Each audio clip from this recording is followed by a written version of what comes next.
Durante 40 anos, toda sexta-feira às 3 da tarde, meu marido vestia o mesmo casaco de lã cinza, pegava seu guarda-chuva, faça chuva ou faça sol, e caminhava até o banco. E por 40 anos, eu acreditei nele. Até o dia em que, ao lado de seu caixão, descobri a verdade. Hoje vou contar algo que nunca pensei que compartilharia. Antes de começarmos, eu ficaria imensamente grata se você pudesse curtir este vídeo e considerar se inscrever no canal. Isso me ajuda a continuar compartilhando essas histórias com quem mais precisa delas. Na manhã em que ele morreu, eu estava fatiando morangos para o seu cereal. Lembro-me da maneira como a luz entrava pelas persianas da cozinha e de como amaldiçoei a fresta na janela que sempre deixava a cozinha fria. Não importava o quão alto eu ligasse o aquecedor. Os morangos eram frescos da quitanda da esquina na Rua das Flores, aquela que o Arthur sempre dizia que cobrava caro demais, mas onde eu ia mesmo assim porque o dono me conhecia pelo nome. O nome dele era Seu Mário, um senhor português de olhos gentis que sempre guardava as melhores frutas para mim. Ele dizia com um sorriso que para Dona Helena, só as mais doces. Eu estava cantarolando algo, uma melodia antiga que não consigo mais lembrar, quando o telefone tocou. O som cortou o silêncio da manhã como uma faca. Olhei para o relógio no micro-ondas. 8h47. Cedo demais para telemarketing, tarde demais para emergências que acontecem nas horas escuras. Minha mão hesitou sobre o fone. Algo em meu peito se apertou. Era Marta, nossa vizinha de 2 casas ao lado. A voz dela estava aguda e sem fôlego. Helena, ele desmaiou lá fora, bem na calçada. A ambulância está aqui. As palavras não fizeram sentido no início. Elas flutuaram no ar entre nós, desconectadas da realidade. O quê? Quem desmaiou?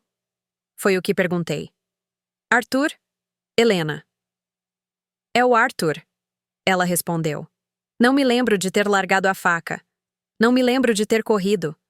Mas me lembro do frio, de como ele cortou meus chinelos enquanto eu corria descalça pelos degraus de cimento, pela grama rala do nosso jardim, passando pelas caixas de correio e pelo bicicletário enferrujado. O mundo inclinou e ficou turvo. Dona Célia, a vizinha do lado, estava em sua varanda, com a mão sobre a boca.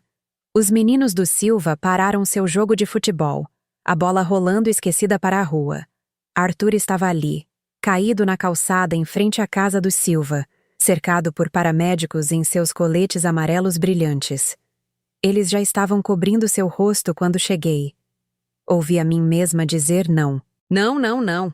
A palavra se tornou um cântico, uma oração, uma negociação desesperada com um Deus em quem eu havia parado de acreditar anos atrás. Uma das paramédicas, uma jovem ruiva com o cabelo preso em um rabo de cavalo apertado, colocou a mão no meu ombro. Senhora, eu sinto muito. Fizemos tudo o que podíamos. O coração dele. Foi fulminante. Ele não sentiu dor alguma. Tudo ficou tão quieto. O mundo silenciou, exceto pelo som da minha própria respiração, áspera e irregular em meus ouvidos. Eu continuei olhando para o pulso dele, para o relógio de prata que eu lhe dera em nosso 20º aniversário. Aquele para o qual economizei por meses, pulando almoços e caminhando em vez de pegar o ônibus. Marcava 14h56, 4 minutos antes de sua caminhada para o banco. 4 minutos antes da rotina que definira nossas sextas-feiras por mais tempo do que duram alguns casamentos. Mas não eram 14h56. Mal passava das 9 da manhã. O relógio havia parado. Ou talvez estivesse mostrando a hora errada o tempo todo. Eu pensaria sobre isso mais tarde, sobre todas as coisas que estavam erradas e que eu nunca havia notado. Eles me deixaram ir na ambulância para o hospital, embora não houvesse mais sentido. Embora ele já tivesse partido. Sentei-me no banco duro, segurando sua mão, sentindo-a esfriar. Sua aliança de casamento, o simples anel de ouro que compramos em uma loja de penhores porque não podíamos pagar por nada mais, refletia a luz. Eu a torci distraidamente, do jeito que o vira fazer 1000 vezes quando estava pensando. Precisamos ligar para alguém, disse a paramédica ruiva gentilmente. A senhora tem família? Dei a ela o número de Laura. Minha filha. Nossa filha.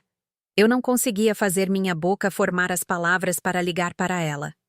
Arthur e eu nos conhecemos quando eu tinha 18 anos, em uma lanchonete perto da Avenida Ipiranga. Eu era garçonete lá, trabalhando no turno da manhã para ajudar minha mãe a pagar o aluguel depois que meu pai foi embora. Minha mãe ficou tão arrasada com a partida dele que mal conseguiu funcionar por meses. Eu tranquei a faculdade de letras, onde sonhava em me tornar professora, para cuidar dela e pagar as contas. A lanchonete se chamava Lanchonete da Rose, embora não houvesse nenhuma Rose. O dono era um homem português chamado Seu Jorge, que fumava charutos no escritório dos fundos e aguava o café para economizar. O chão era grudento, os bancos dos booths estavam rachados e a jukebox só tocava metade de suas músicas. Mas as gorjetas eram decentes, e Seu Jorge me deixava levar as sobras de torta no final do meu turno. Arthur vinha toda terça e quinta para tomar café com pão na chapa. Sempre deixava alguns trocados de gorjeta e sempre sorria para mim como se eu fosse alguém especial. Ele se sentava no balcão, não em um booth, e lia o jornal enquanto comia. A seção de esportes primeiro, depois economia e, por último, os quadrinhos. Ele o dobrava precisamente quando terminava, deixando-o para o próximo cliente. Uma vez eu o provoquei, dizendo que ele já tinha idade para ler gibis. Ele devia ter uns 25, 26 anos na época. Ele ergueu os olhos, e seus olhos se enrugaram quando sorriu. Ele disse que todo mundo precisa de um pouco de Turma da Mônica na vida, Helena. Ele sabia meu nome pelo meu crachá, mas ouvi-lo dizer fez meu coração pular. Eu disse que a maioria das pessoas me chamava de Lena, enquanto limpava o balcão que já estava limpo. Eu não sou a maioria das pessoas, ele respondeu. E então, mais baixo, quase tímido, ele acrescentou que Helena era mais bonito. Numa quinta-feira, ele deixou seu número em um guardanapo debaixo dos trocados. O guardanapo tinha uma mancha de café, e sua caligrafia era cuidadosa, deliberada. Liguei para ele naquela noite do orelhão da esquina, minhas mãos tremendo tanto que mal conseguia discar. Conversamos por 45 minutos até meus trocados acabarem. Casamos 6 meses depois, em uma pequena cerimônia no cartório. Minha mãe estava lá, usando seu melhor vestido e chorando lágrimas silenciosas. O tio Zé do Arthur veio, cheirando a uísque e pó de cimento. Um estranho tirou nossa foto nos degraus do cartório. Eu usava um vestido creme que comprei em promoção numa grande loja de departamentos. E Arthur usava um terno emprestado de seu colega de quarto. Parecíamos felizes. Éramos felizes. Ele tinha 2 empregos quando éramos jovens. Noites na fábrica na Zona Leste, fins de semana ajudando seu tio com gesso. Eu ficava acordada esperando por ele quando ele trabalhava no turno da noite, mesmo que ele me dissesse para não fazer isso. Eu ouvia sua chave na fechadura às 3 da manhã e me levantava para aquecer seu jantar. Sobras guardadas no forno em fogo baixo. Sentávamos em nossa minúscula mesa de cozinha, em nosso minúsculo apartamento, e ele me contava sobre seu turno enquanto eu observava seu rosto, memorizando cada detalhe. Fiquei em casa com as crianças. Primeiro Daniel, depois Laura, 2 anos depois.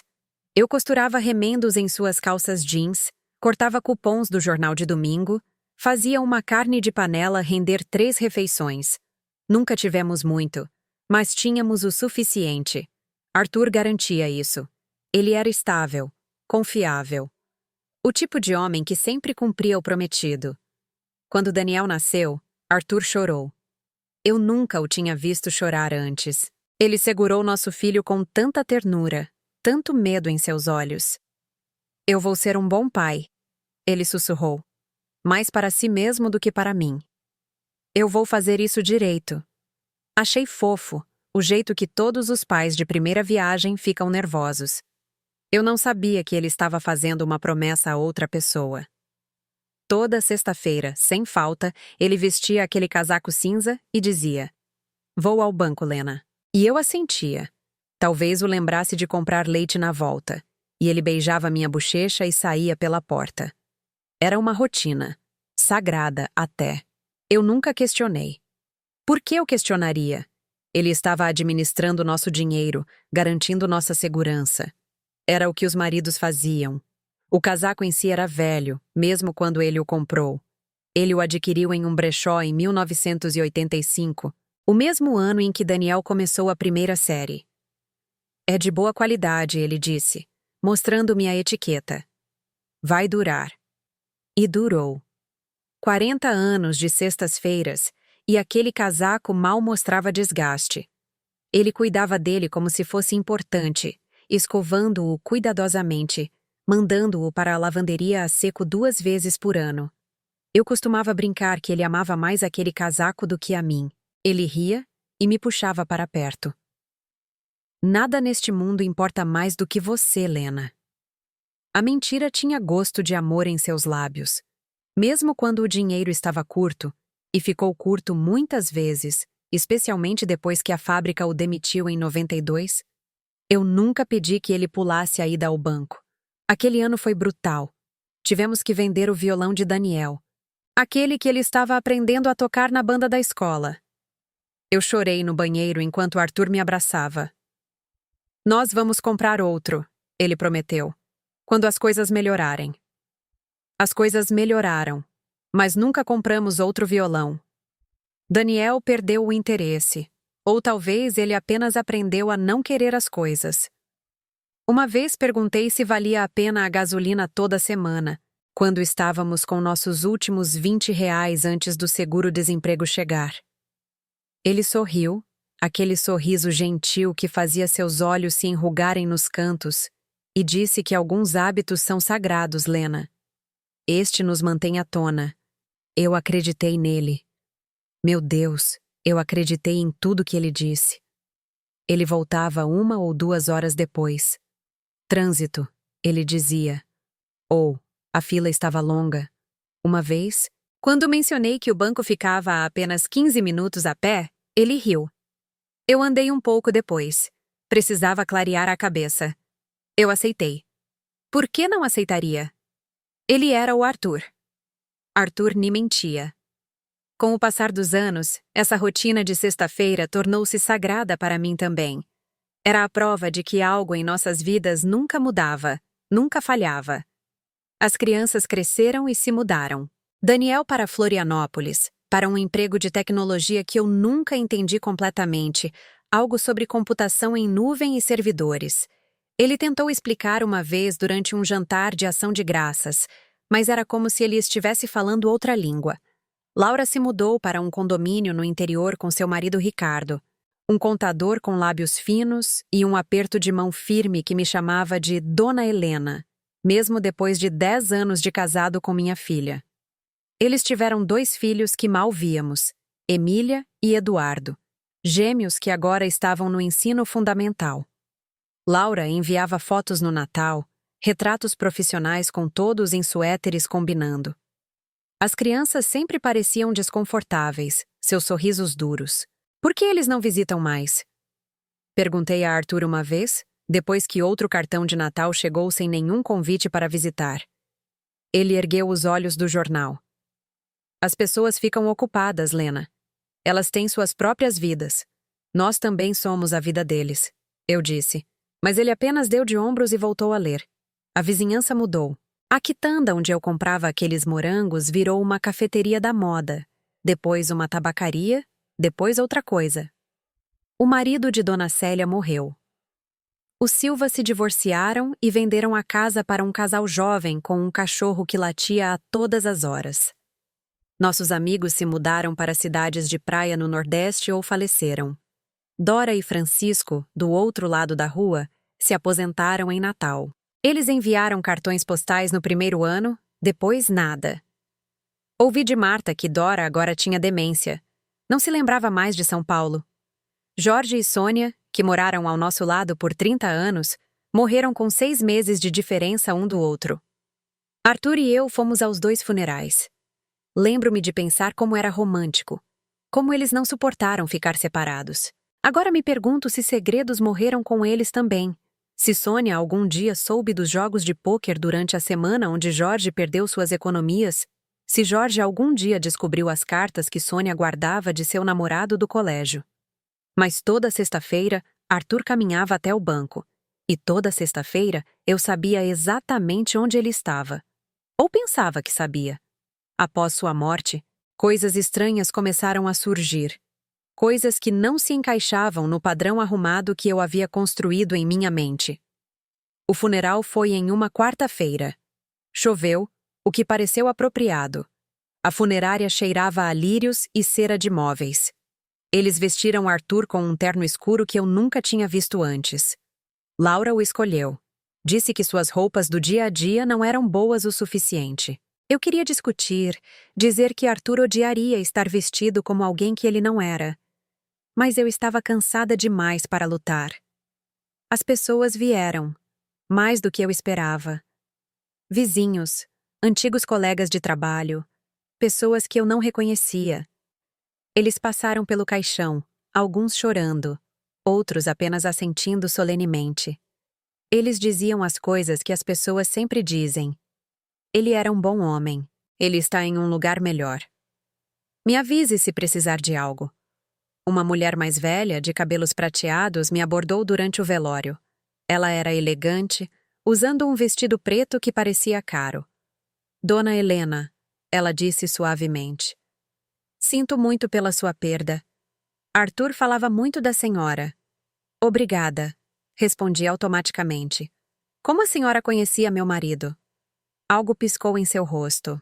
Da vizinhança. Eu preciso ir. Ela se virou e saiu rapidamente. E eu nunca mais a vi. Eu pensaria nela mais tarde, me perguntaria se ela era Elisa, se ela tinha vindo ver o homem que amou por 40 anos. O banco me ligou 3 dias após o funeral.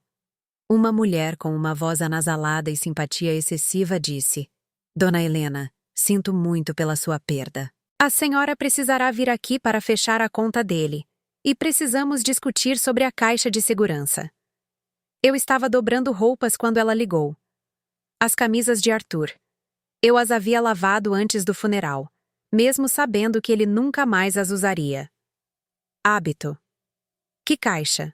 Perguntei. Minha voz soou distante, como se pertencesse a outra pessoa.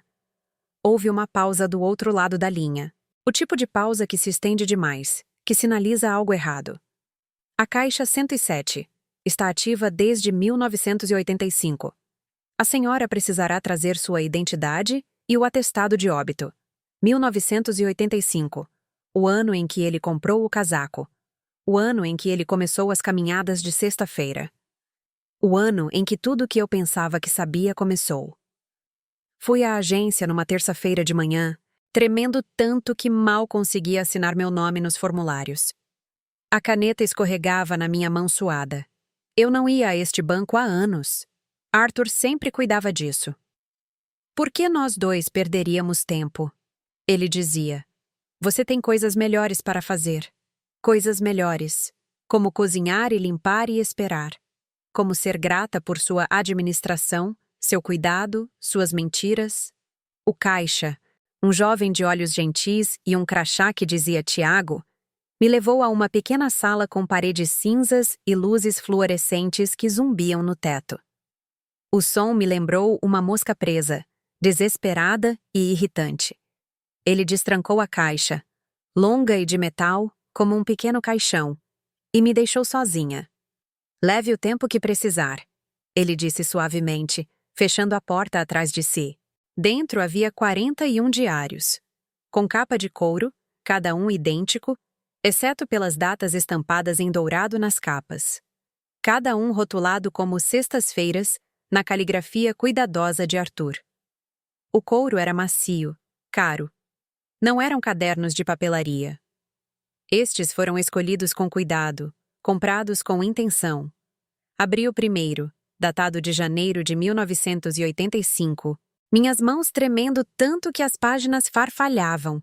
O papel era grosso, de cor creme. Sua caligrafia preenchia cada página, limpa e precisa. Isso nem era um registro casual. Isso era devoção. As anotações não eram sobre dinheiro. Não eram sobre ações ou economias ou planos de aposentadoria. Eram cartas, escritas para alguém. Não para mim. Samuel, começava a primeira anotação. Eu vi você hoje pela janela. Você estava brincando no quintal. Você se parecia tanto comigo que doeu. Li aquela linha 3 vezes antes que as palavras fizessem sentido. E mesmo assim, não faziam. Não podiam fazer. Minha respiração veio em arfadas curtas. A sala parecia pequena demais, as paredes se fechando sobre mim. Folheei as páginas, meus olhos captando fragmentos. Você deu seus primeiros passos hoje. Sua mãe comprou para você um triciclo vermelho. Eu vi você soprar 4 velinhas. Página após página. Anos de sextas-feiras. Anos de outra vida. Levei os diários para casa em uma sacola de lona que Tiago me ofereceu quando viu que eu não conseguia carregá-los. Minhas mãos tremiam demais. Ele me ajudou a chegar ao meu carro, colocou a sacola no porta-malas, perguntou 2 vezes se eu estava bem para dirigir. Estou bem, menti. Eu estava ficando boa em aceitar mentiras.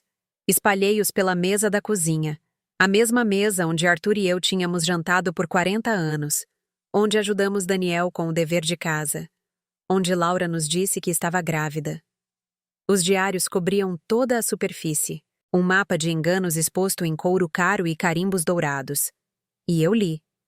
E li. E li. Algumas anotações eram curtas, quase comerciais. Vi esse no supermercado. Ele está ficando alto. Comprei roupas novas para ele. Elisa vai dizer que são da irmã dela. Outras se estendiam por páginas. Hoje foi a formatura do ensino médio de S. Sentei-me na última fila, atrás de todos os outros pais. Quando chamaram o nome dele, Samuel José Oliveira, meu coração pareceu que ia explodir.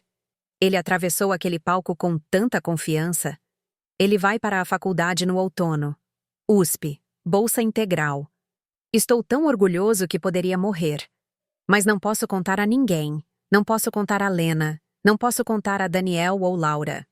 Este orgulho não tem lar, exceto nestas páginas. Essa anotação era de junho de 1999, o mesmo mês em que Daniel se formou no ensino médio. Arthur foi às 2 formaturas na mesma semana. Ele os comparou? Ele desejou que eu fosse outra pessoa? Ele desejou que nossos filhos fossem Samuel? Quando Laura veio naquela noite, ela vinha me ver todos os dias desde o funeral, mais por obrigação do que por afeto, eu acho. Mostrei a ela um dos diários. Ela leu algumas páginas, seu rosto empalidecendo. Ela se sentou pesadamente na cadeira de Arthur, aquela na cabeceira da mesa que ninguém mais usava. Mãe, ela disse lentamente, isso não é sobre você. Eu sei. Quem é Samuel? Eu não sei. Mas eu estava aprendendo. A cada anotação, a cada momento cuidadosamente documentado de uma vida sobre a qual eu nada sabia, eu estava aprendendo. Laura pegou outro diário, este de 2010. Ela leu em silêncio por vários minutos. Depois o fechou com cuidado, como se pudesse quebrar.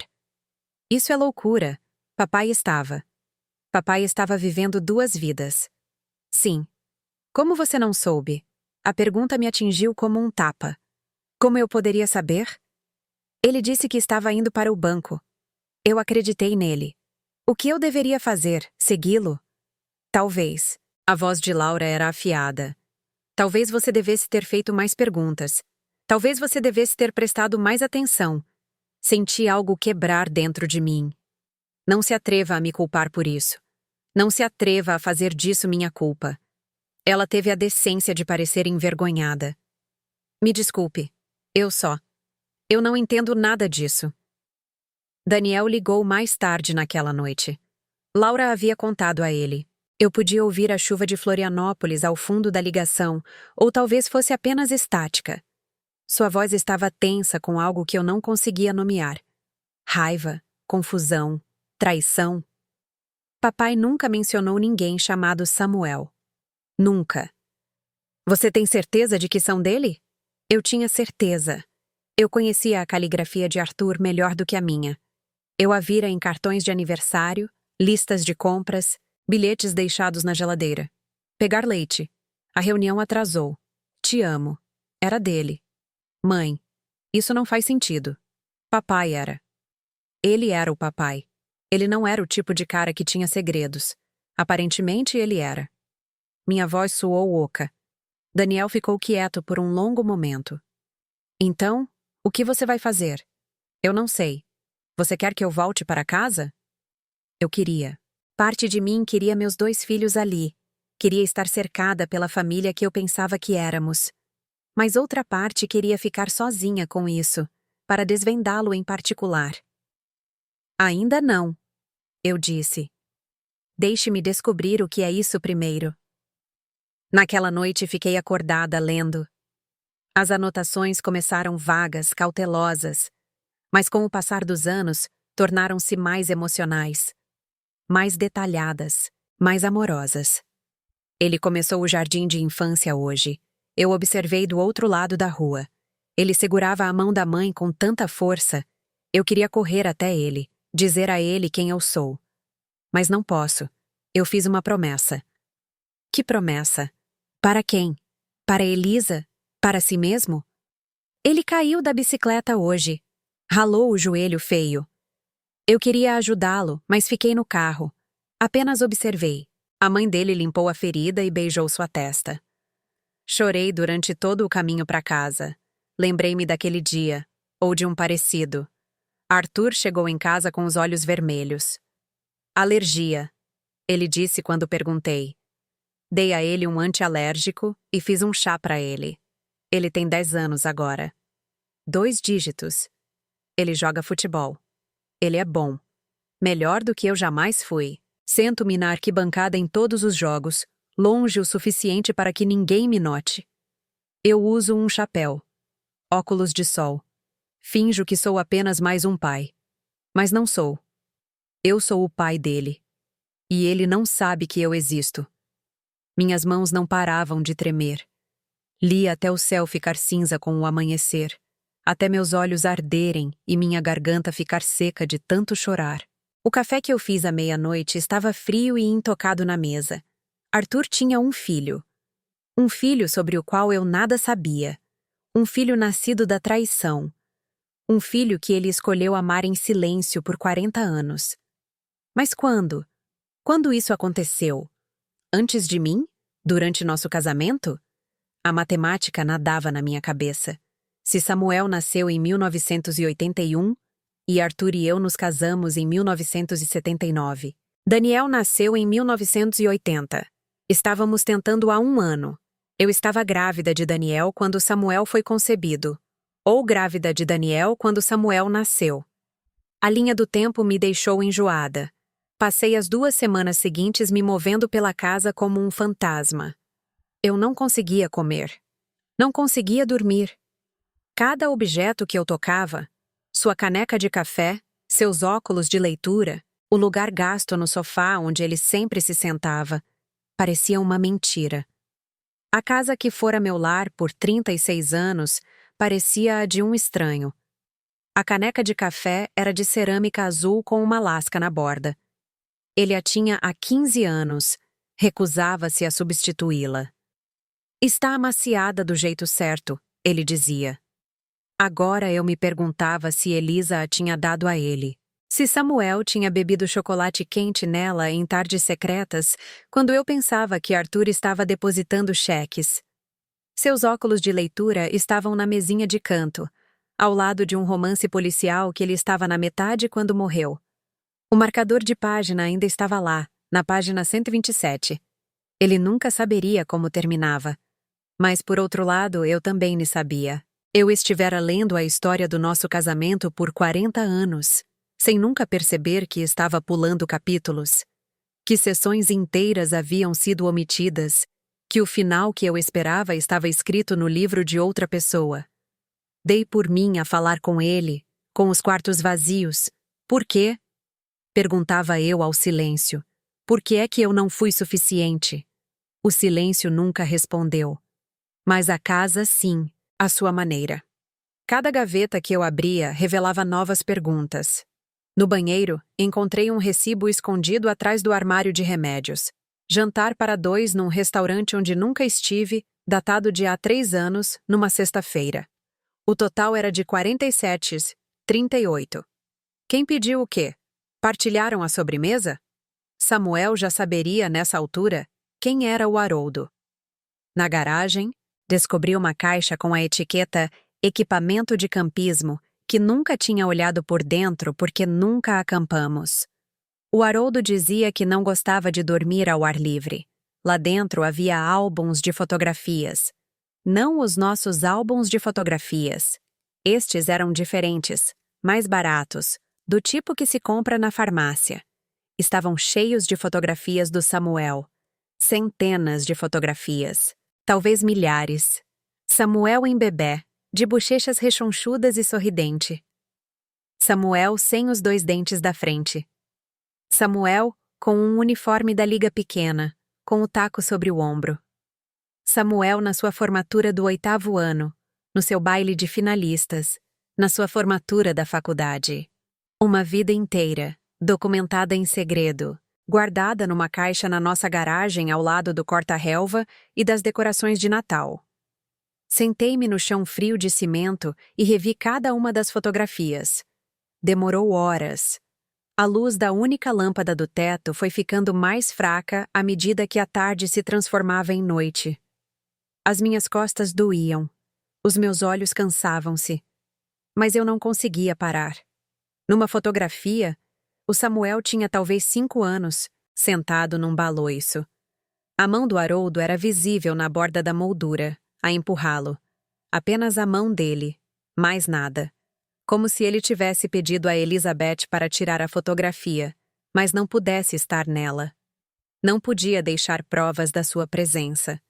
Noutra, Samuel era um adolescente, talvez com 16 anos, ao lado de um carro. Ele segurava chaves, sorrindo. O Haroldo tinha escrito nas costas com a sua letra cuidada. O primeiro carro do S, juntei durante 2 anos para ajudar a comprar. Ele não sabe que foi de mim. Havia fotografias do casamento de Samuel. O Haroldo de fato escuro, de pé, longe da cerimônia, parcialmente tapado por uma árvore. Mal se via o seu rosto, mas eu sabia que era ele. A forma como ele estava de pé, com uma mão no bolso, a ligeira inclinação dos seus ombros. Eu tinha-o visto assim 1000 vezes. Encontrei uma fotografia do ano passado. Samuel com as suas 2 filhinhas, as que eu conheci no parque. Estavam num parque infantil. Uma das meninas, a Lily, pensei eu, estava a dar a mão ao Haroldo. Desta vez ele estava na fotografia, não se escondia. Estava a sorrir mesmo. O tipo de sorriso que eu não via no rosto dele há anos. Quando é que ele parou de sorrir para mim assim? O silêncio nunca respondeu. Revi tudo. Álbuns de fotografias dos primeiros anos do nosso casamento. O Haroldo e eu no cais da Marinha, no casamento de um primo, a segurar o bebê Danny no hospital. Estudei o seu rosto em cada fotografia, à procura de culpa, de segredos, de algum sinal que me tivesse escapado. Papéis de impostos do arquivo no porão. Cartas antigas que eu guardava numa caixa de sapatos debaixo da nossa cama. Cartas de amor que ele me tinha escrito durante o nosso noivado, quando ele estava a ficar com o tio do outro lado da cidade e não nos podíamos ver todos os dias. Conto as horas até sexta-feira, dizia uma. Sexta-feira. Sempre sexta-feira. Eu procurava algo, qualquer coisa que explicasse isto, que fizesse sentido, que transformasse o homem que eu amava em alguém que eu pudesse entender. E então encontrei. Na sua secretária antiga, aquela com a gaveta partida que emperrava, enterrada debaixo de documentos de seguros e garantias antigas, encontrei um registro hospitalar de 1981. Hospital de Santa Maria. Uma conta, amarelada e amarrotada, de um parto. O nome da mãe era Elizabeth Hartley. Eu não era a mãe. O nome do bebê era Samuel Joseph Hartley. 7 libras e 3 onças. Nascido a 15 de março de 1981, às 3h47 da manhã. 15 de março de 1981. Tentei lembrar-me onde tinha estado nesse dia. O que é que eu estava a fazer enquanto o filho secreto do Haroldo nascia? Verifiquei um calendário antigo que eu guardava desse ano. Sempre os guardei, usei-os para registrar os marcos das crianças. 15 de março de 1981.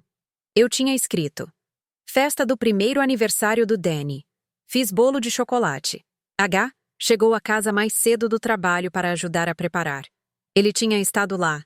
Ele tinha estado na festa do primeiro aniversário do nosso filho, enquanto o seu outro filho nascia do outro lado da cidade. Como é que ele conseguiu fazer isso?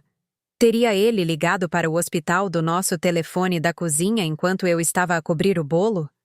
Teria ele segurado o Danny e pensado no Samuel? O meu peito parecia estar a ceder. Sentei-me no chão do nosso quarto, o papel a tremer nas minhas mãos, e deixei-me sentir. Tudo. A traição, a humilhação, a raiva. Mas, mais do que tudo, senti-me apagada. Como se 40 anos da minha vida tivessem sido uma representação, e eu nem sequer soubesse que estava em palco. Liguei para a Marta. Não sabia com quem mais falar. A Linda ia julgar-me. O Danny ia tentar resolver. Mas a Marta era apenas uma vizinha. Alguém que nos conhecia, mas não tinha interesse na história. Marta, disse eu quando ela atendeu. Sabias que o Haroldo tinha outro filho? Ela ficou em silêncio por tanto tempo que pensei que ela tinha desligado. Então... Oh, Margaret. Tu sabias? Não. Não com certeza. Mas... havia rumores. Há anos. Alguém disse que o tinha visto do outro lado da cidade, com uma mulher e uma criança. Eu não queria acreditar. Não queria magoar-te com boatos.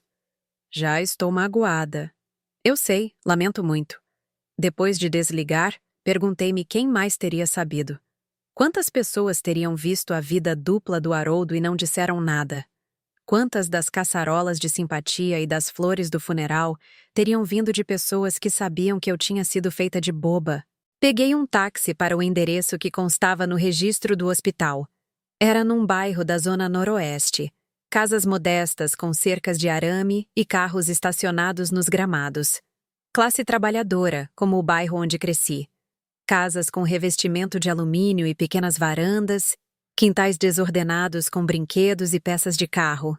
Fiquei na varanda de um pequeno bangalô de tijolos, o dedo pairando sobre a campainha, o coração martelando tanto que pensei que ia ficar doente. Eu podia ir embora. Podia dar meia volta, ir para casa, fingir que nunca tinha encontrado os diários. Podia preservar a versão do Haroldo que eu amava, deixá-lo morrer como o conhecia. Mas toquei a campainha. Uma senhora idosa atendeu. Tinha cabelos grisalhos presos num coque e óculos de aro de arame. Quando me viu, o seu rosto ficou branco. A cor desapareceu tão rapidamente que pensei que ela ia desmaiar. Ela agarrou-se ao batente da porta. Tu és a Margaret, disse ela. Não era uma pergunta. O meu coração parou. Como sabes o meu nome? Ela recuou, uma mão no batente da porta como se fosse cair. Eu disse-lhe para não fazer isto. Eu disse-lhe que não era justo. Mas ele nunca deixou de o visitar. Nunca falhou uma sexta-feira. A forma como ela disse sexta-feira fez os meus joelhos fraquejarem. Quem? Sussurrei, embora já soubesse. O filho do teu marido.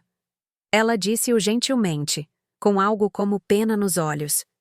És a Elizabeth? Ela abanou a cabeça. Não, sou a mãe da Elizabeth. Sou a avó do Samuel. A Elizabeth morreu há 4 anos. Cancro. Há 4 anos. Tentei lembrar-me se o Haroldo tinha sido diferente nessa altura. Se ele tinha feito o luto. Ele tinha estado calado durante algumas semanas na primavera de 2019. Disse que estava cansado, estressado com algo no trabalho, embora já estivesse reformado há anos. Eu fiz-lhe sopa, disse-lhe para descansar. Ele nunca mencionou que a mãe do seu filho tinha morrido. Posso entrar? Perguntei. Ela hesitou, depois acenou que sim e afastou-se. A casa era pequena, mas arrumada. Fotografias cobriam a lareira. Uma jovem de olhos escuros a segurar um bebê, um rapaz de bicicleta, um adolescente de toga e capelo. Samuel. Uma vida inteira em molduras. Desculpe, disse ela, apontando para um sofá florido. Não sei o que te dizer. O sofá era velho, o tecido gasto em alguns sítios. Sentei-me cuidadosamente, a minha mala apertada no meu colo como um escudo. Na parede, por cima da televisão, havia um retrato da Elizabeth. Devia ter 20 e poucos anos quando foi tirado. Ela era bonita, cabelo escuro, olhos luminosos, um sorriso que parecia guardar segredos. Sabias de mim? Ela acenou que sim. A Elizabeth contou-me tudo. Quando ela engravidou, o pai dela, o meu marido, ficou furioso. Ele queria que ela resolvesse o assunto, mas ela não quis. Ela amava o Haroldo. Pensou que ele te deixaria, que se casaria com ela. A sala inclinou-se. Ele ia deixar-me? Era o que ela pensava. Mas quando ela lhe disse que estava grávida, ele não conseguiu. Ele disse que te amava, que tinha feito votos. Ele prometeu a Elizabeth que ajudaria com a criança, financeiramente e de outras formas, mas não te podia deixar. Senti-me como se estivesse debaixo de água, os sons abafados e estranhos. Então ela teve o bebê sozinha? Eu ajudei-a. Dissemos a toda a gente que ela se tinha mudado para estudar, que tinha voltado com um bebê e sem marido. As pessoas falaram, mas o que podíamos fazer? O Haroldo visitava, trazia dinheiro, brinquedos. Ele era dedicado. Durante 40 anos. Durante 40 anos, concordou ela. Ficamos em silêncio por um momento. A casa assentou à nossa volta com pequenos rangidos e suspiros. Em algum lugar, um relógio fazia tic-tac. Eu conseguia ouvir o trânsito da rua, crianças a brincar num quintal próximo. Então ela disse: ele amava aquele rapaz. Amava-o desesperadamente. Acho que quase o matou, a observar das sombras. Mas ele fê-lo. Todas as sextas-feiras ele vinha. Todas as sextas-feiras, repeti. A minha voz soava mecânica, desligada. Enquanto eu fazia o jantar e esperava. Enquanto eu passava as camisas dele a ferro e preparava o almoço dele. Enquanto eu dormia ao lado dele todas as noites e nunca soube. O rosto dela suavizou-se com algo que poderia ter sido pena.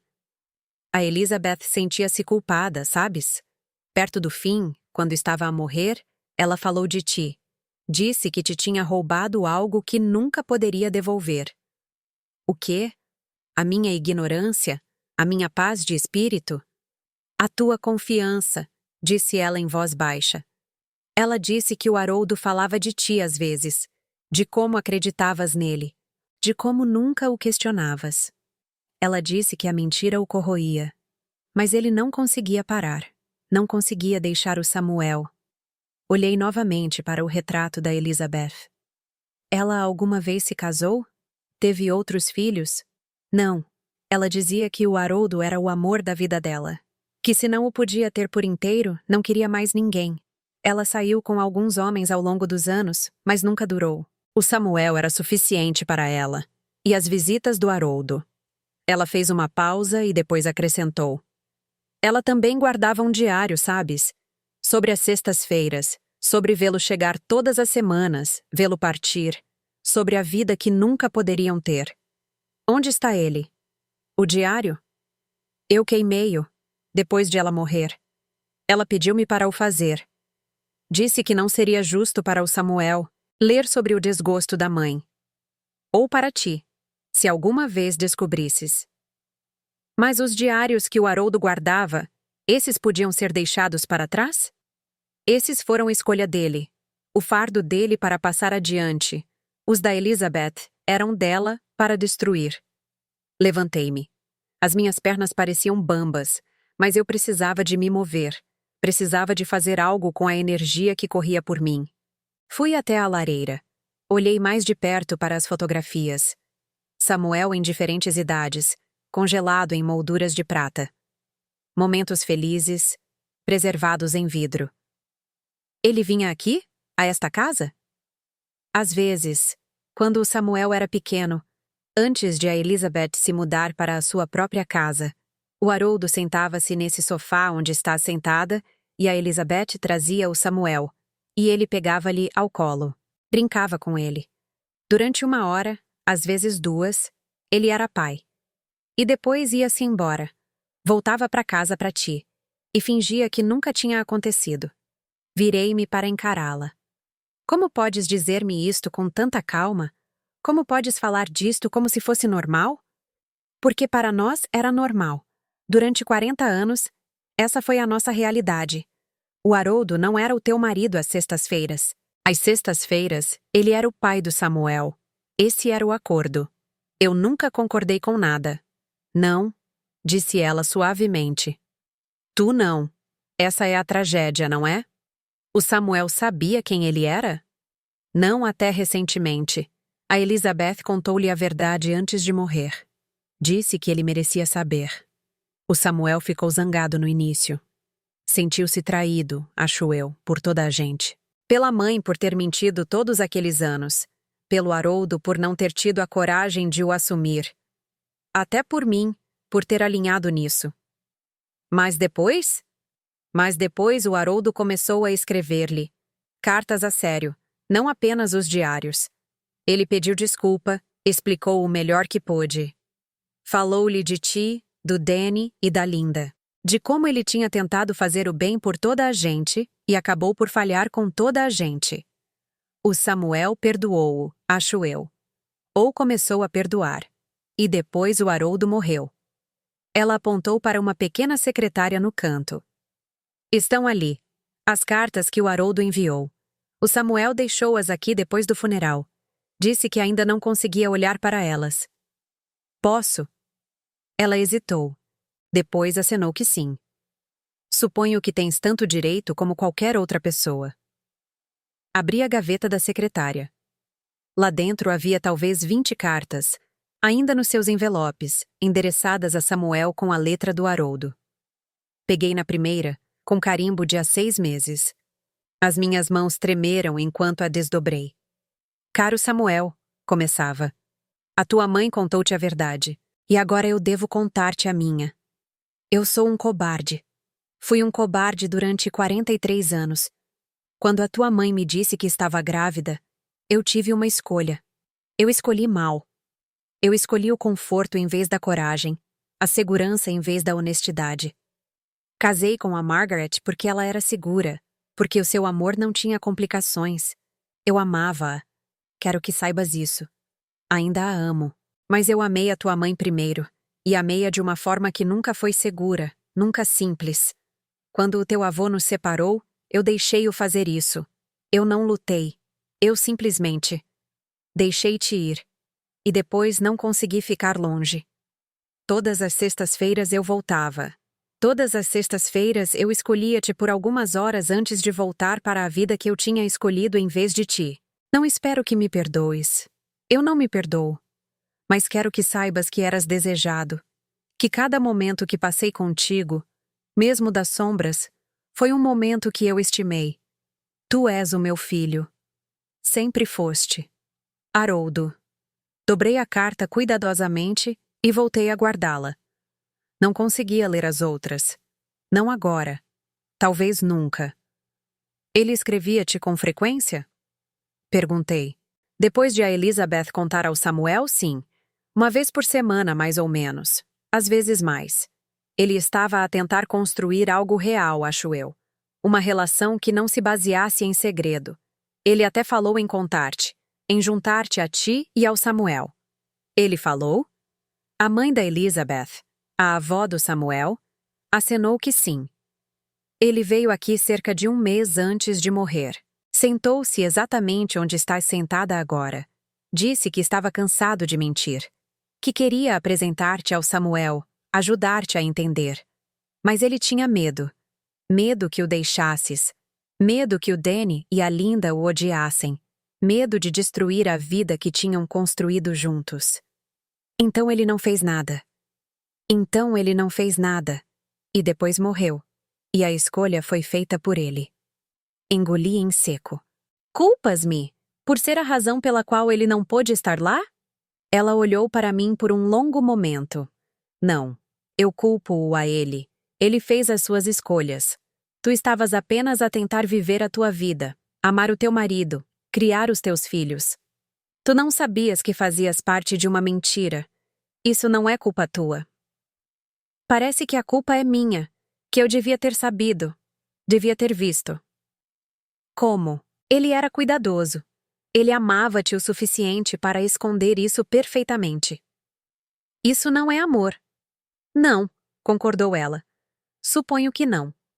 Levei a informação aos meus filhos naquele domingo. Eles vieram para o jantar, como costumavam fazer quando eram jovens, embora agora parecesse forçado, desconfortável.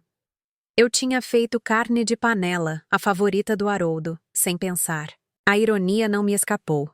Contei-lhes tudo. Mostrei-lhes os diários, o registro do hospital, o endereço. Falei-lhes da mãe da Elizabeth, do Samuel a saber a verdade pouco antes de perder o único pai que alguma vez conhecera. Eles ficaram furiosos. A Linda atirou com o diário que estava a ler. Como é que ele pôde fazer isto? Como é que ele pôde mentir-nos durante toda a nossa vida? O Danny andava de um lado para o outro na cozinha, com o rosto vermelho.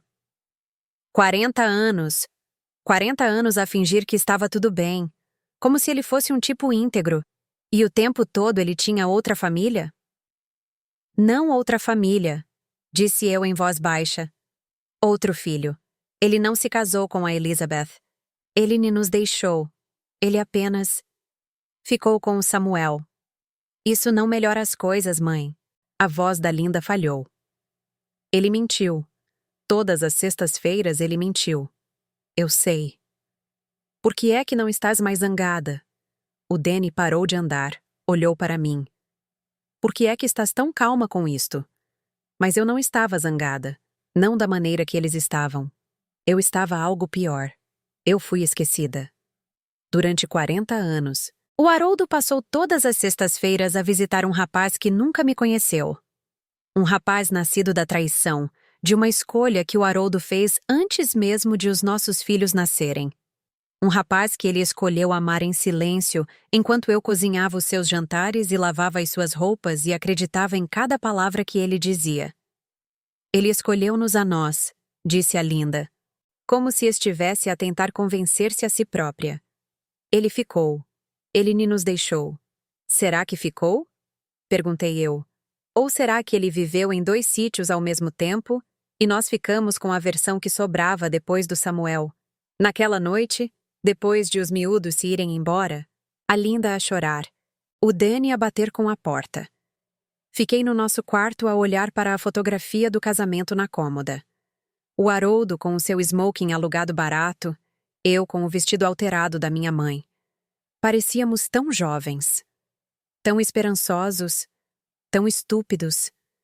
Peguei na moldura e estudei o seu rosto. Quem era ele? Com quem é que eu me tinha casado? O homem que chorou quando o Danny nasceu, ou o homem que chorou no seu carro a ver o Samuel cair de uma bicicleta? No domingo seguinte, fui de carro ao cemitério. Estava frio, o vento a cortar o meu casaco enquanto eu estava em frente à sua lápide. Haroldo James Brennan. Amado marido e pai. Amado. A palavra zombava de mim. Olhei para aquelas palavras durante muito tempo. Depois disse, em voz alta, para o chão gelado e o céu cinzento, e o homem que já não me podia ouvir. Foste fiel à tua vergonha, mas nunca a mim. E fui-me embora. Os meus pés estalavam na relva gelada. Atrás de mim, um corvo grasnou. O som era áspero e final. Um mês depois, recebi uma carta. Veio num envelope branco simples com o meu nome e endereço escritos com uma caligrafia desconhecida. Sem remetente. Quase a deitei fora. Ficou na bancada da cozinha durante 2 dias enquanto eu ganhava coragem para abrir. Mas não o fiz. Dentro havia uma única página, escrita à mão. Cara Margaret, começava. O meu nome é Samuel Hartley. Sou filho de Haroldo Brennan. Só recentemente soube da sua existência e da morte do meu pai. Encontrei o seu endereço num dos diários que ele me deixou. Sei que isto deve ser doloroso para si. Também é doloroso para mim. Mas eu gostaria de me encontrar, se estiver disposta. Tenho perguntas. Acho que também deve ter. No fundo, um número de telefone. Li essa carta uma dúzia de vezes. Chorei. A machuquei-a e deitei-a no lixo. Voltei a tirá-la. Andei de um lado para o outro na cozinha, na sala de estar, no corredor. Parte de mim queria queimá-la. Fingir que nunca tinha chegado. Mas não o fiz. O que lhe diria? O que ele me diria? Ele pareceria o Haroldo? A sua voz soaria igual? Ele culpar-me-ia por existir? Por ser a razão pela qual o pai dele não pôde estar presente? Liguei para a Linda. O Samuel escreveu-me. Ela ficou em silêncio. Depois, o que é que ele disse? Li-lhe a carta. Vais encontrar-te com ele? Não sei. Devo? Mãe, não posso responder a isso por ti. Se fosses eu, o que farias? Ela pensou nisso. Eu quereria saber. Eu quereria ver a pessoa que o pai escolheu em vez de nós todas as sextas-feiras. Ele não o escolheu em vez de nós. Não escolheu? 2 semanas depois, encontrei-me com o Samuel num café no centro da cidade. O mesmo onde o Haroldo me tinha levado no nosso primeiro encontro, embora eu duvide que o Samuel soubesse disso. Agora chamava-se The Grind, completamente remodelado. Nada parecido com o restaurante tranquilo que tinha sido em 1979. Ele estava à espera numa mesa de canto quando cheguei, a bater nervosamente com os dedos no braço da cadeira. Quando ele se levantou, eu vi-o. Vi-o mesmo. Ele não se parecia nada com o Haroldo. Tinha os traços da mãe, os olhos escuros e o maxilar forte. Mas a sua voz, quando ele disse, Senhora Brennan, naquele tom suave e incerto, a sua voz era a do Haroldo. A mesma ligeira rouquidão, a mesma pronúncia cuidadosa.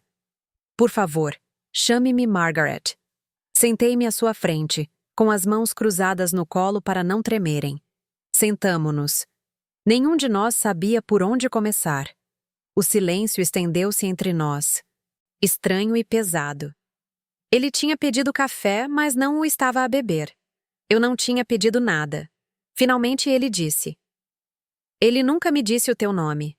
Apenas que te amava. Que deixar-te tê-lo-ia destruído. Por isso.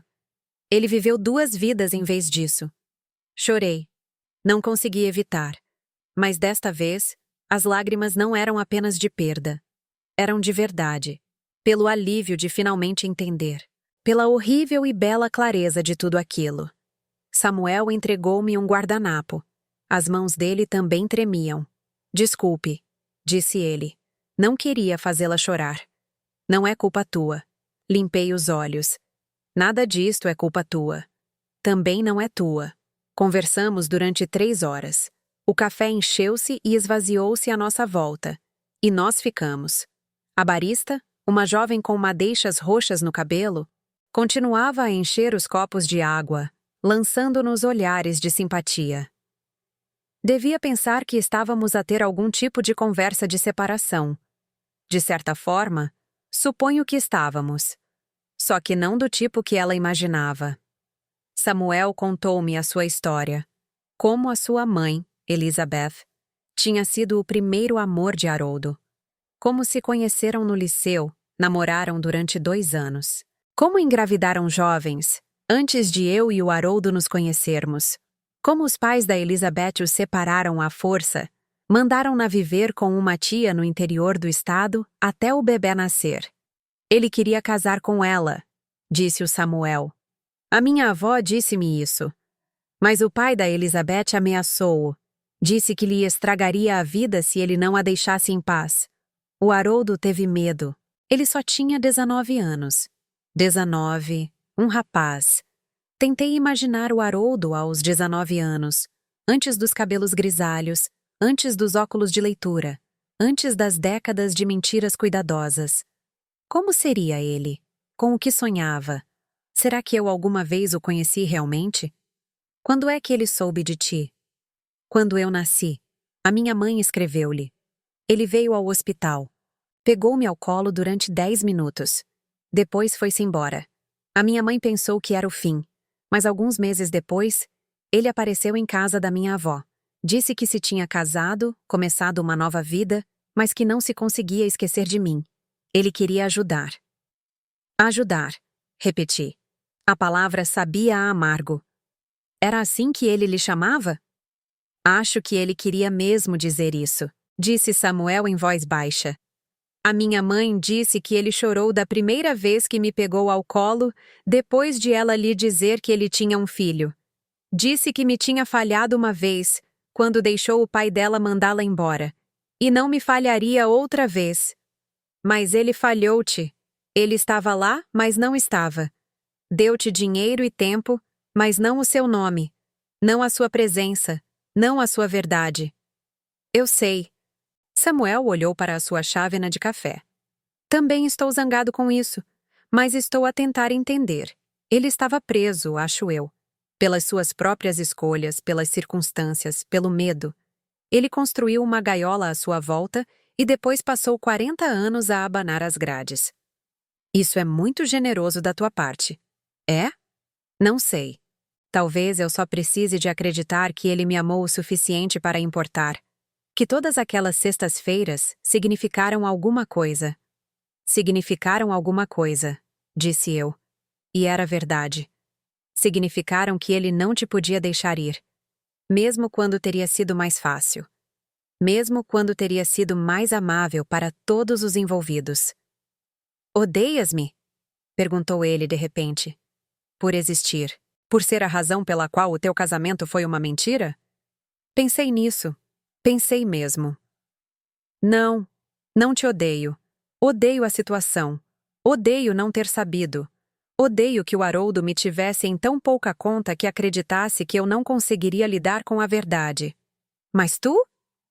Eras uma criança. Não pediste nada disto. Nem tu. Não, nem eu. Ele pegou no telemóvel outra vez, percorreu algo e depois mostrou-me um vídeo. Isto é de 2 meses antes de ele morrer. Vê. Peguei no telemóvel.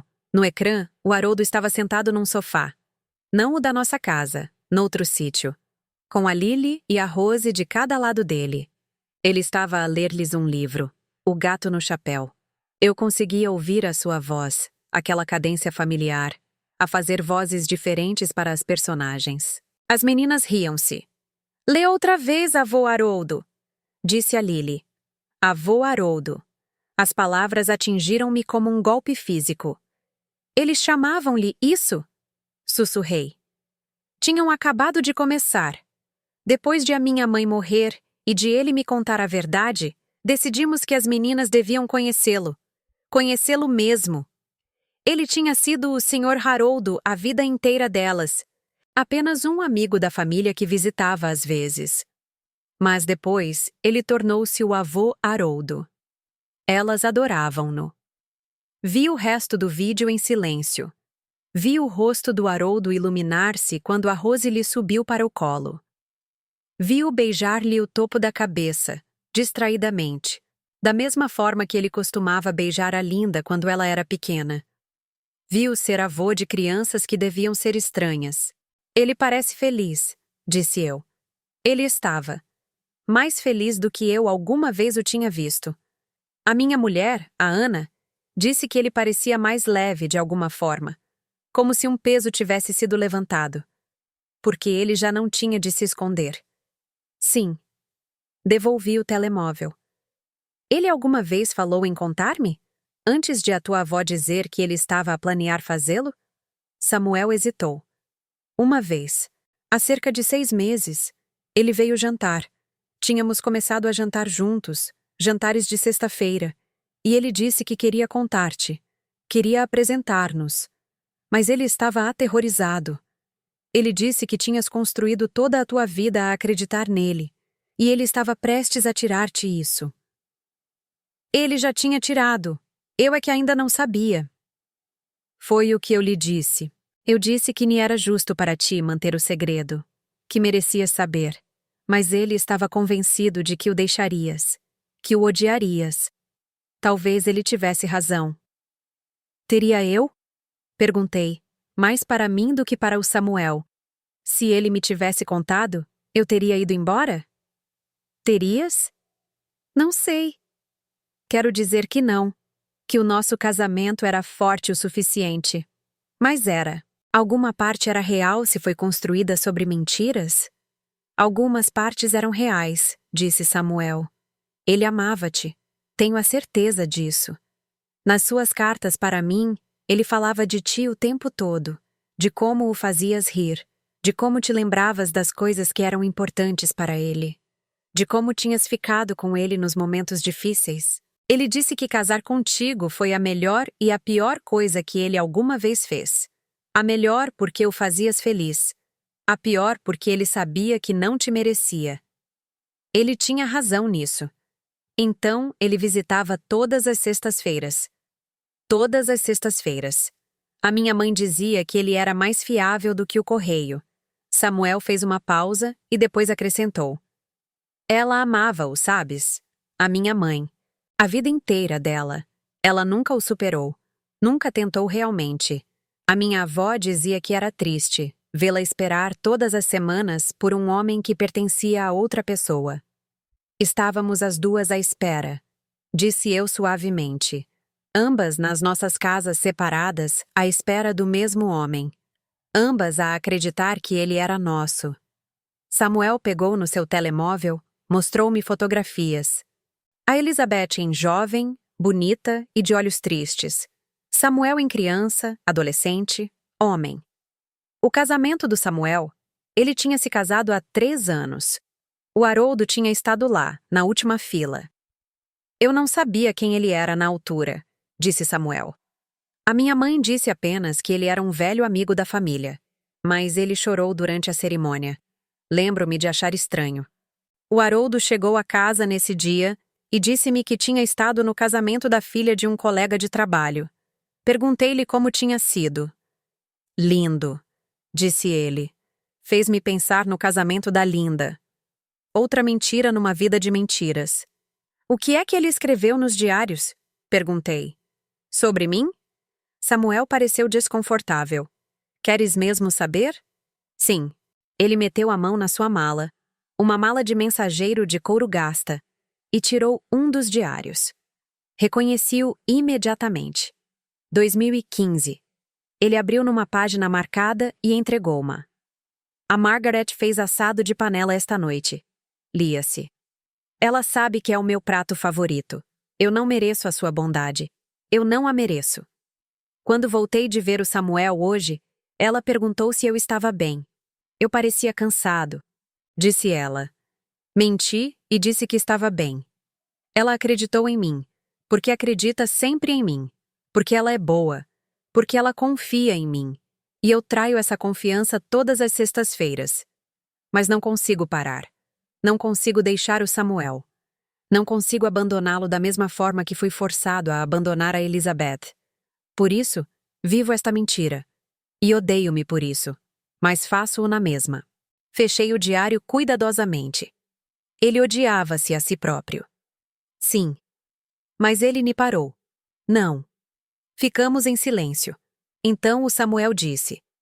Ele disse-me uma vez que eras a melhor coisa que lhe tinha acontecido. Que ele não te merecia. Eu nunca entendi o que ele queria dizer, até agora. Eu não sabia o que dizer. Ainda não sei. Odeias-o? Perguntou o Samuel. Pensei nisso. Odiava. Odeio o que ele fez. Odeio as mentiras. Mas o Haroldo. Eu já não sei quem era o Haroldo. O homem que eu amava ou o homem que conseguia guardar um segredo durante 40 anos. Talvez ele fosse ambos. Talvez. Nas semanas que se seguiram, comecei a reconstruir. Não a vida que eu tinha. Essa tinha se perdido. Irrecuperável. Mas uma nova. A minha. Comecei a escrever outra vez. Algo que tinha abandonado há décadas, quando os miúdos eram pequenos e nunca havia tempo. Sempre tive a intenção de voltar a fazê-lo, mas de alguma forma passaram-se 40 anos e nunca mais peguei numa caneta. Agora escrevo todas as manhãs, sentada à mesa da cozinha com café e um caderno. Escrevo sobre o Haroldo, sobre a vida que tivemos, sobre a vida que eu pensava que tínhamos. Cozinhava refeições que eu realmente queria comer, não apenas o que o Haroldo gostava. Descobri que nem sequer gostava muito de assado de panela. Fiz salmão com endro, saladas de quinoa com arandos, salteados vegetarianos. Comida leve, brilhante e minha. Entrei para um clube do livro na biblioteca. Conheci mulheres que não me conheciam como a mulher do Haroldo, apenas como Margaret. Líamos ficção contemporânea e encontrávamo-nos de 2 em 2 terças-feiras na sala comunitária da biblioteca. Havia a Joanne, uma professora reformada que fazia toda a gente rir. A Patrícia, uma viúva que tinha perdido o marido para o Alzheimer. A Denise, que nunca se casou e disse que nunca se arrependeu. É um prazer conhecer-te, Margaret, disseram elas. Não, Sra. Brennan, não a mulher do Haroldo. Apenas Margaret. Num sábado, apanhei o comboio para o Instituto de Arte. O Haroldo nunca quis ir. Ele dizia que os museus eram aborrecidos, uma perda de tempo. Olhar para quadros antigos? Qual é o objetivo? Mas eu sempre quis ver os impressionistas, a forma como a luz brincava na água naqueles quadros. Fiquei em frente a um Monet durante 20 minutos, apenas a olhar, apenas a ser. Os nenúfares flutuavam em azuis, verdes e roxos, e eu senti algo no meu peito soltar-se. Um casal jovem estava ao meu lado, de mãos dadas. É lindo, sussurrou a mulher. É, disse eu. Ela sorriu para mim, e eu sorri de volta. Estranhos a partilhar um momento. Sem história, sem mentiras. Apenas beleza. Samuel e eu começamos a trocar cartas. Todas as sextas-feiras. Um novo ritual. Nascido não do segredo, mas da sinceridade. Nas suas cartas, ele falava-me da sua vida. O seu trabalho como professor. Inglês no liceu, o meu antigo sonho. A sua mulher, Ana, e as suas 2 filhas, Lily e Rose, de 5 e 7 anos. Ele enviou fotografias. 2 meninas com caracóis escuros e o sorriso do Samuel. Os netos do meu marido. Meus também, de certa forma. Enviei algumas de volta. Fotografias do Danny e da Linda, do Haroldo quando era jovem. Fotografias do nosso casamento, dos aniversários dos miúdos, de sextas-feiras vulgares que não tinham sido nada vulgares. Devias conhecê-los, escreveu o Samuel uma vez. Os teus netos, eles gostariam de ti. Chorei quando li aquilo, mas também sorri. Combinamos um encontro num parque, território neutro. O Samuel trouxe a Ana e as meninas. A Linda veio comigo para me apoiar. O Danny queria vir, mas não conseguiu sair do trabalho. A Lily e a Rose estavam tímidas no início, a esconderem-se atrás das pernas da mãe. Mas quando eu tirei as bolachas que tinha feito, de pepitas de chocolate, ainda quentes, elas avançaram. És a mulher do nosso avô? Perguntou a Lily. Eu era, disse eu. Ele está morto, disse a Rose com naturalidade. Sim, está. Nunca o conhecemos, disse a Lily. O pai diz que ele era simpático. Ele era, disse eu. E era verdade. O Haroldo tinha sido simpático, gentil, amável. Também tinha sido um mentiroso. As pessoas podiam ser as 2 coisas. A Ana foi graciosa, embora reservada. Apertou-me a mão, agradeceu-me por ter vindo. A Linda estava rígida ao meu lado, a observar o Samuel com desconfiança aberta. Pareces-te com ele, disse ela finalmente. Pareço? O Samuel pareceu surpreendido. À volta dos olhos. No final da tarde, a Lily estava sentada no meu colo, a falar-me dos seus livros favoritos. A Rose estava a mostrar à Linda como conseguia fazer a roda. O Samuel e a Ana falavam baixinho um com o outro, de mãos dadas. Isto é estranho, sussurrou-me a Linda. Eu sei. Mas não é. Terrível. Não. Não é terrível. A minha casa parece diferente agora. Mais quente, de alguma forma. Como se a corrente de ar que eu nunca conseguia consertar se tivesse finalmente fechado. Eu também ando de forma diferente. Os meus passos parecem mais leves, menos sobrecarregados. A minha voz, depois de décadas a ficar calada, a ceder às opiniões e decisões do Haroldo, finalmente parece minha. Pintei o quarto de um amarelo pálido. O Haroldo sempre disse que odiava amarelo, que era demasiado brilhante. Mas eu adoro. Faz com que o quarto pareça manhã. Reorganizei os móveis, doei metade das roupas do Haroldo, transformei o seu escritório numa sala de escrita. Comprei uma secretária nova, uma cadeira confortável, um candeeiro que emite uma luz quente. A Linda e o Danny ainda estão zangados. Eles não entendem por que é que eu não estou mais zangada. Por que é que não queimei os diários? Por que é que estou a escrever ao Samuel? O Danny mal me fala agora. Ele liga de poucas em poucas semanas, chamadas de dever que duram 5 minutos. Eu simplesmente não entendo, mãe, disse ele da última vez. Como podes perdoá-lo? Eu não o perdoei, disse eu. Apenas decidi não deixar que as suas escolhas destruam o resto da minha vida. A Linda está mais branda. Ela veio cá na semana passada, sentou-se à mesa da cozinha enquanto eu fazia chá. Vi o Samuel no supermercado, disse ela. Falaste com ele? Não, mas queria. Isso é estranho? Acho que não. Ele é teu meio-irmão. Ela fez uma careta. É tão estranho dizer isso. Eu sei. Mas eles não precisam de entender. Este é o meu luto. A minha cura. Já passaram 7 meses desde a morte do Haroldo. 7 meses desde que eu fiquei naquele passeio frio e os vi cobrir o seu rosto. 7 meses desde que a minha vida se abriu e eu vi o que estava lá dentro. Eu ainda sinto falta dele. Sinto falta da versão dele que eu pensava que conhecia. O homem estável e fiável que me beijava na bochecha todas as sextas-feiras e ia para o banco. Mas não sinto falta das mentiras. Não sinto falta da meia-vida que eu estava a viver, a acreditar que sabia tudo quando não sabia nada. Todas as sextas-feiras agora, acendo uma vela, sento-me à mesa da cozinha com uma chávena de chá e penso em todas as coisas que não foram ditas, todos os segredos guardados, todas as mulheres que aceitaram muito pouco por muito tempo porque acreditavam que isso era amor. Penso na Elizabeth, a amar um homem que nunca poderia ser totalmente dela. Penso no Samuel, a crescer, a ver o pai à distância. Penso em mim, fiel e cega durante 40 anos. Penso na fortuna que o Haroldo construiu silenciosamente, o dinheiro que ele reservou para o Samuel ao longo dos anos, dinheiro que eu nunca soube que existia, investimentos em ações, pequenas quantias que cresceram ao longo do tempo até se tornarem algo substancial. Havia mais riqueza ali do que eu alguma vez imaginei, dividendos e retornos cuidadosamente registrados naqueles diários, uma conta separada, uma vida separada. Parte dela até detida em ativos que eu não entendia, Bitcoin e criptomoeda que o Samuel me explicou ao café. Ele comprou cedo, disse Samuel. 2012, 2013. Vale muito agora.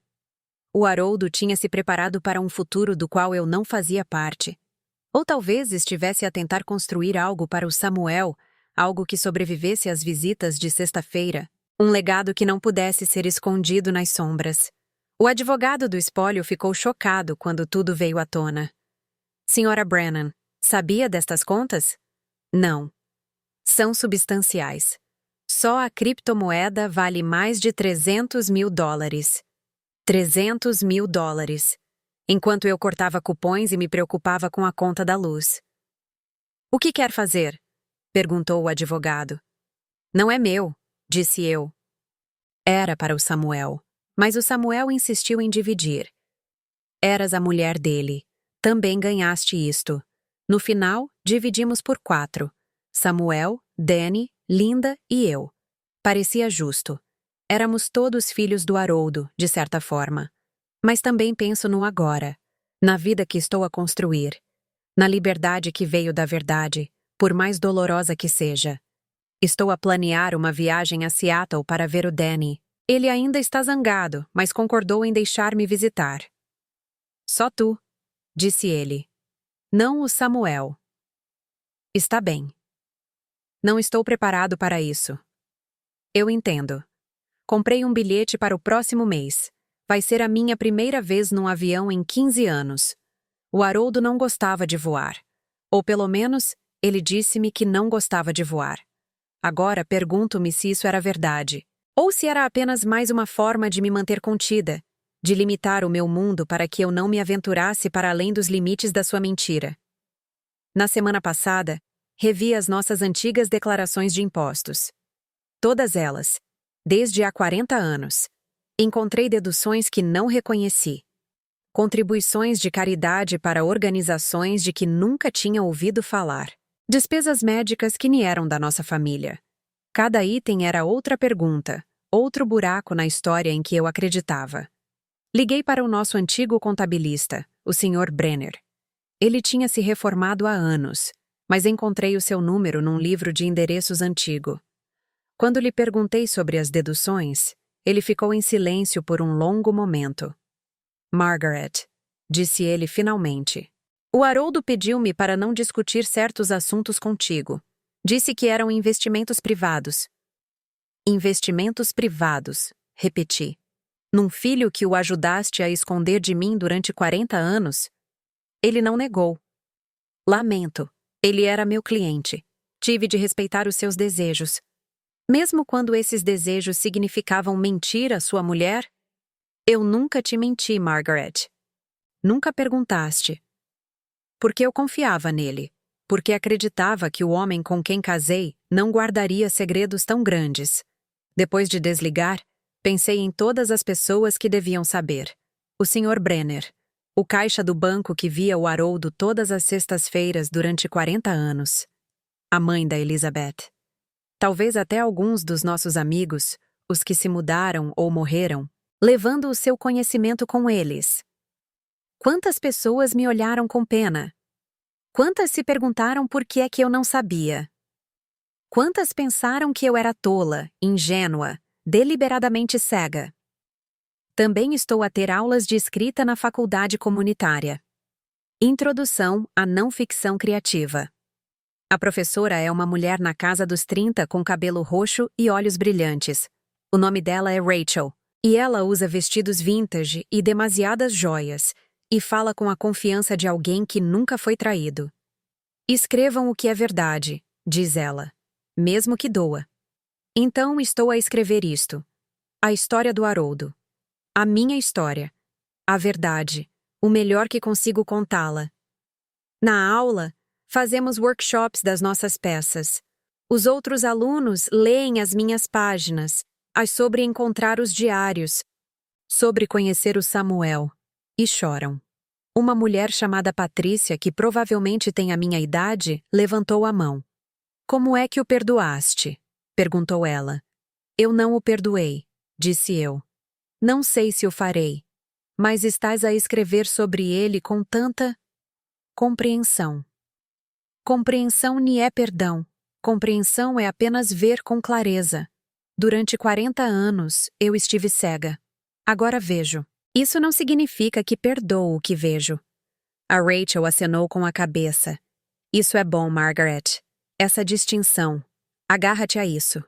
Depois da aula, uma mulher mais nova abordou-me. Não devia ter mais de 30 anos. O meu pai tinha outra família, disse ela em voz baixa. Descobri quando tinha 16 anos. Destruiu a minha mãe. Mas tu... pareces estar bem. Eu não estou bem, disse-lhe eu. Apenas ainda estou aqui. Há uma diferença. Ontem, recebi uma carta da Emma, a filha da Linda, a minha neta. Ela tem 13 anos agora, a escrever com a caligrafia cuidada que ainda ensinam nas escolas. A carta era curta, apenas algumas linhas. Querida avó, a mãe contou-me sobre o segredo do avô. Lamento que tenhas ficado magoada. Mas quero que saibas que te amo. E isso não vai mudar, não importa o que o avô fez. Posso ir visitar-te um dia destes? Só nós, as duas? Com amor, Emma. Chorei quando a li. Liguei imediatamente para a Linda. Sabias que ela me estava a escrever? Sim, disse a Linda. Não a impedi. Ela queria entrar em contato. Obrigada. Mãe, desculpa. Por te culpar. Por estar zangada com a pessoa errada. Não merecias nada disto. Ninguém merecia, disse eu. Nem eu, nem tu, nem o Samuel. Nem mesmo a Elizabeth, na verdade. Éramos todos apenas pessoas a tentar amar alguém que se tinha dividido em pedaços. Esta manhã, passei de carro pelo banco. Aquele que o Haroldo afirmava visitar todas as sextas-feiras. Agora é um banco Chase, todo em vidro elegante e mobiliário moderno. Nada como era em 1985. Estacionei do outro lado da rua e fiquei a olhar para ele.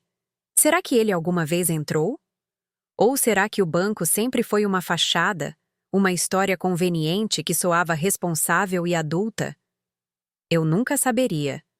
Tantas perguntas nunca teriam respostas. Mas enquanto estava ali sentada, percebi que não precisava de todas as respostas. Tinha passado semanas, meses, a despedaçar a minha vida à procura de explicações. À procura do momento em que eu devia ter sabido, do sinal que eu devia ter visto. Mas não houve um único momento. Não houve nenhum sinal. Havia apenas o Haroldo, a fazer uma escolha todos os dias durante 40 anos. E eu, a confiar nele.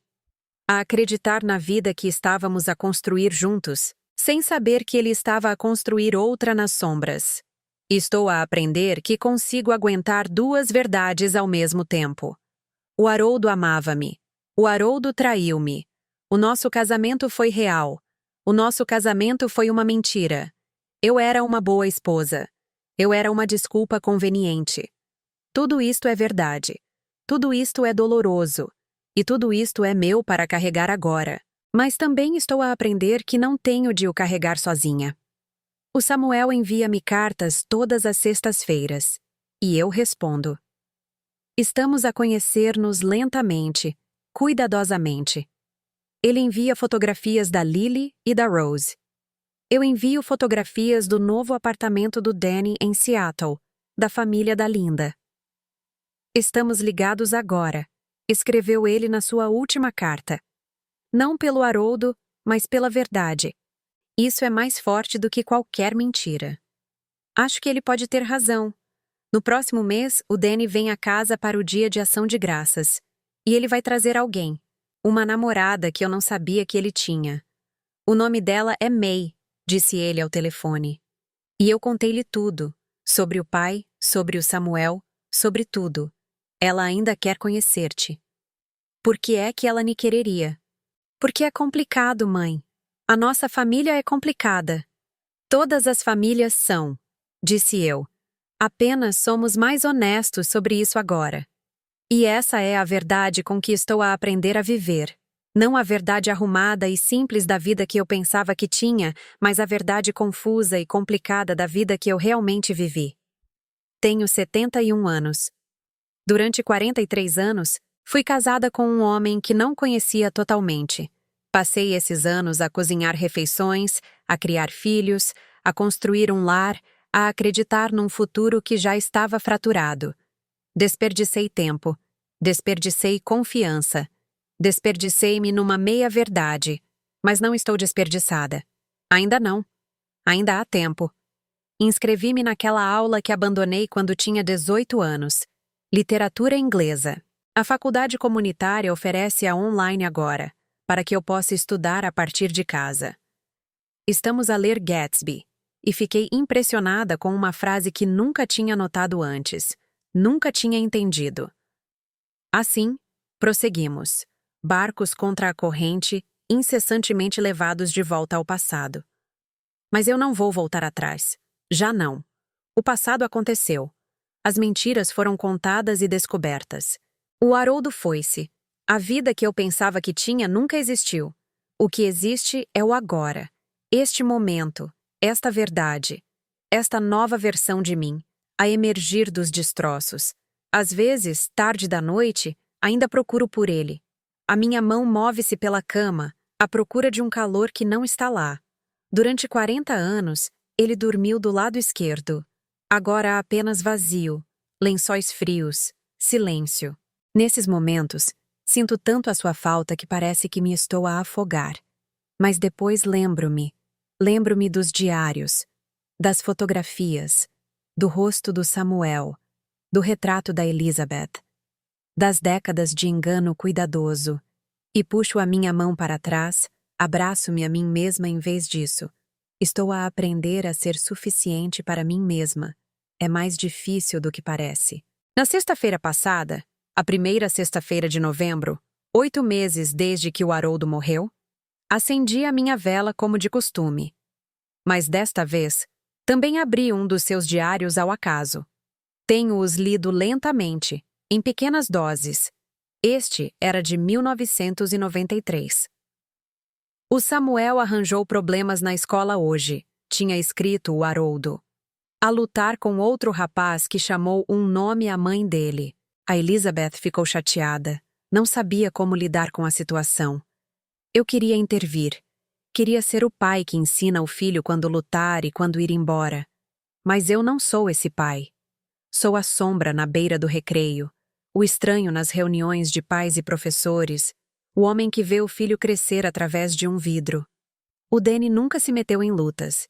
Ele era mais calmo, mais cuidadoso.